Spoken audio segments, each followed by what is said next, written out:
पुराने वक्तों की बात है कि बगदाद के किसी गांव में एक हकीम साहब हुआ करते थे जो कि बहुत ही नेक दिल और दीनदार थे। उनका दवाखाना गांव से दूर एक पुरानी सी इमारत में हुआ करता था।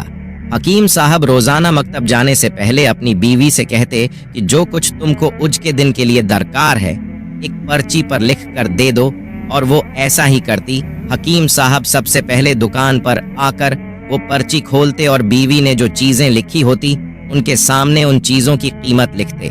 फिर अल्लाह ताली से दुआ करते, ए अल्लाह, मैं सिर्फ तेरे हुक्म की तामील में तेरी इबादत छोड़कर यहाँ दुनियादारी के चक्रों में आ बैठा हूँ। जो ही तो मेरी मतलूबा रकम का बंदोबस्त करेगा, मैं इसी वक्त यहाँ से चला जाऊंगा। और फिर यूं ही होता जैसे ही मतलूबा रकम पूरी होती। हकीम साहब अल्लाह का शुक्र अदा करते, पर्ची पर लिखा हुआ सामान लेते और घर चले जाते। एक दिन हकीम साहब ने दुकान खोली और रकम का हिसाब लगाने के लिए बेगम की दी हुई पर्ची खोली तो पर्ची को देखते देखते ही रह गए। एक लम्हे के लिए तो उनका दिमाग घूम गया, लेकिन जैसे ही उन्होंने अपने एसाब पर काबू पाया तो देखा कि पर्ची पर उटे दाल के सामान के बाद बीवी ने लिखा था कि बेटी की शादी का सामान। हकीम साहब कुछ देर सोचते रहे, फिर सब चीजों की कीमत लिखने के बाद शादी के सामान के सामने लिख दिया। ये खुदा का काम है, और खुदा ही जाने एक दो मरीज आए, उनको हकीम साहब ने दवाई दी। इसी दौरान एक अमीर ताजिर अपनी सवारी पर उनके मकतब के सामने आकर रख गया, लेकिन ताजिर के उन्हें को हकीम साहब ने कोई तोजह न दी, क्योंकि कई बड़े बड़े ताजिर हकीम साहब के पास इलाज के लिए आया करते थे। जब तमाम मरीज दवाई लेकर चले गए तो वो ताजिर अपने घोड़े से उतरा और हकीम साहब को सलाम करके सामने बैठ गया।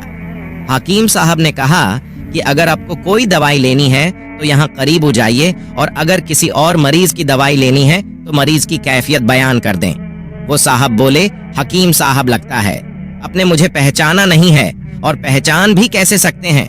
मैं 15 साल के बाद अब से मिल रहा हूँ। जब मैं पहली बार आपके पास हूँ अय्या था, तुम्हें खुद नहीं अय्या था, बल्कि अल्लाह ने मुझे आपके पास भेजा था, क्योंकि अल्लाह मेरा घर इबादत करना चाहता था। हुआ कुछ यूं कि मैं तिजारत के सिलसिले में बाजार या हुआ था।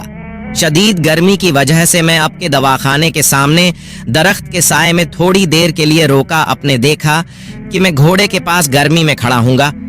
आप मेरे पास आए और दवाखाने की तरफ इशारा करके कहा कि अंदर आकर बैठ जाइए। मैंने आपका शुक्रिया अदा किया और दवाखाने में आकर बैठ गया। एक छोटी सी बच्ची भी आपके पास खड़ी थी और बार बार कह रही थी, चले ना, मुझे भूख लगी है। आप कह रहे थे, बेटा थोड़ा सब्र करो, अभी चलते हैं। मैंने कहा कि हकीम साहब, आपकी बेटी को देखकर मुझे अपनी भांजी याद आ गई है, वो भी बिल्कुल इसी की उम्र की है। अब मेरी बात सुनकर मुस्कुरा दिए, ये सोचकर कि काफी देर से आपके पास बैठा हूँ, मुझे अब से कोई दवाई लेनी चाहिए ताकि आप मेरे बैठने को ज्यादा महसूस न करें।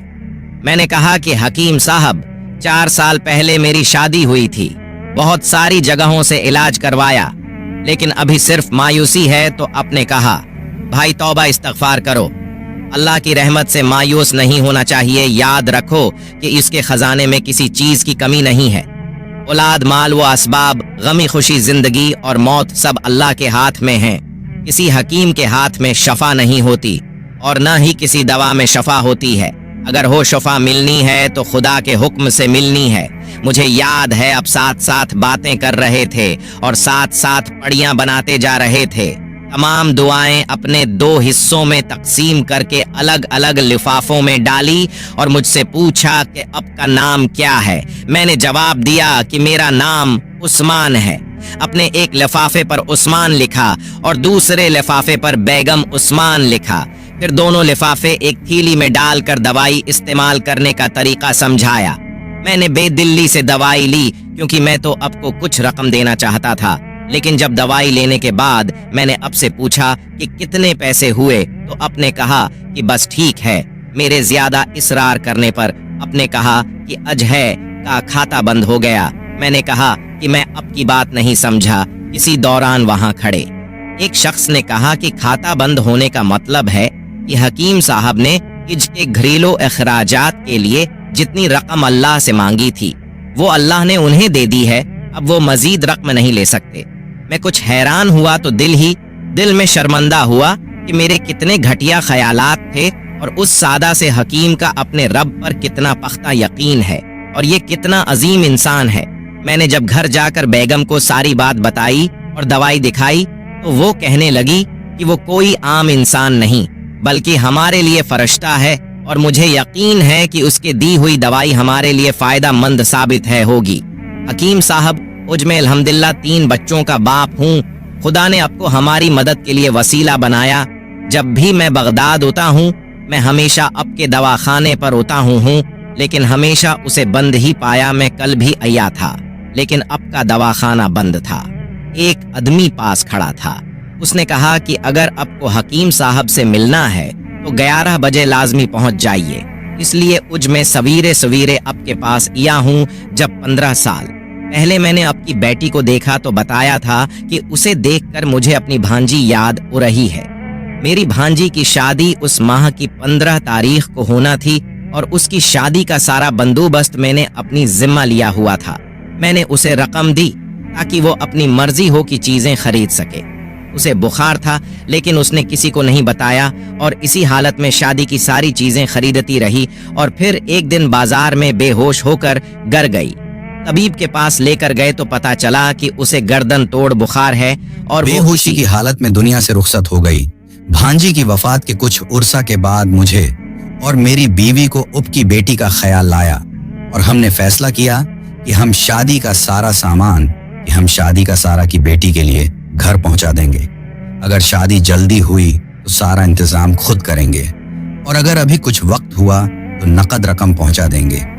मेरी दरख्वास्त है कि आप इन सब चीजों के लिए मुझे इनकार नहीं करेंगे। हकीम साहब ये सुनकर बहुत हैरान हुए और फिर बोले, उस्मान साहब अब जो कुछ कह रहे हैं मुझे तो कुछ समझ नहीं रहा। मैंने तो उस बीवी के हाथ की लिखी पर्ची देखी तो घर के सामान के साथ बेटी की शादी का सामान लिखा हुआ था। अब खुद ही देख लें पर्ची पर क्या लिखा हुआ है। ये कहकर हकीम साहब ने पर्ची उस्मान साहब को थमा दी। ताजिर है उस्मान ने जब पर्ची देखी तो हैरान रह गया।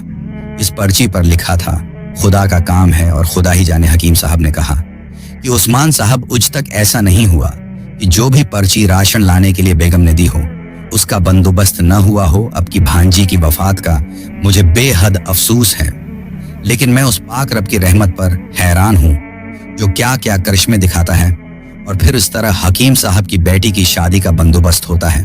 दोस्तों, ये कहानी तो यहाँ खत्म हो जाती है लेकिन उस कहानी से हमें बहुत बड़ा सबक हासिल होता है कि अल्लाह ताली पर हमेशा भरोसा करना है चाहिए और अल्लाह ताली की रहमत से कभी भी नाउम्मीद नहीं होना चाहिए। दोस्तों, अगर आपको हमारी आज की वीडियो पसंद आई हो तो उसे लाइक और दोस्तों में शेयर करें और हमारे चैनल को सब्सक्राइब करें।